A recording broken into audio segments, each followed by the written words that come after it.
जय हिंद मित्रों। आज हम लोग टीजीटी पीजीटी के लिए अनिवार्य बिंदु रस और उसके अवयव के बारे में कुछ बिंदुओं को इस पार्ट में अध्ययन करेंगे।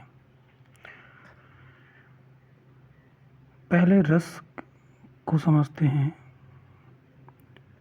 रसत्ते असो इति रसः। कविता को पढ़ने, सुनने व उनके अभिनय को देखने से जो आनंद प्राप्त हो उसे रस कहते हैं। रस संप्रदाय के प्रणेता भरत मुनि माने जाते हैं और इनका जन्म 4वीं शताब्दी ईसा पूर्व माना जाता है। इन्हें संस्कृत के आदि आचार्य कहा जाता है।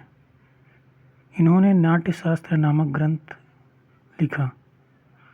यह ग्रंथ 2 भागों में माना जाता है।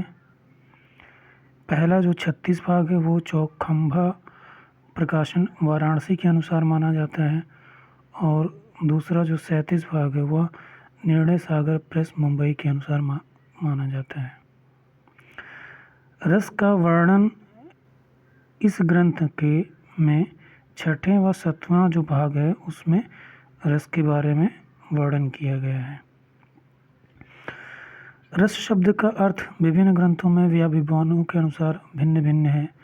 अगर हम कालिदास के कुमार संभवम ग्रंथ के अनुसार बात करें तो रस का अर्थ है पानी। मनुस्मृति के अनुसार रस का अर्थ मदिरा होता है। वैशेषिक दर्शन में रस का अर्थ गुड़ बताया गया है।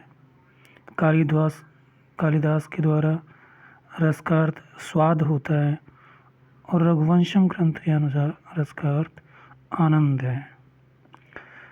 रस सूक्ति भरत मुनि ने दिया, इस कारण इसे भरत मुनि सूत्र भी कहते हैं।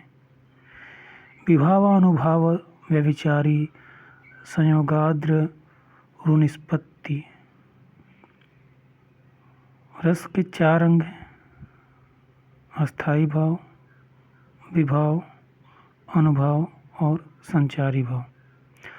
अस्थाई भाव वह भाव होते हैं जो मानव हृदय में अस्थाई रूप से विद्यमान होते हैं।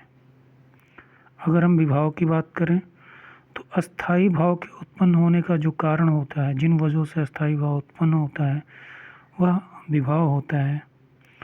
अनुभाव भावों के उत्पन्न होने के बाद जो शारीरिक क्रियाएं होती हैं वे अनुभाव के अंतर्गत आती हैं।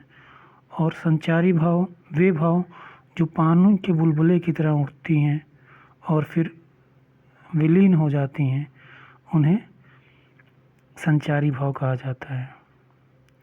इसके अन्य हिस्सों को दूसरे भाग में बताया जाएगा।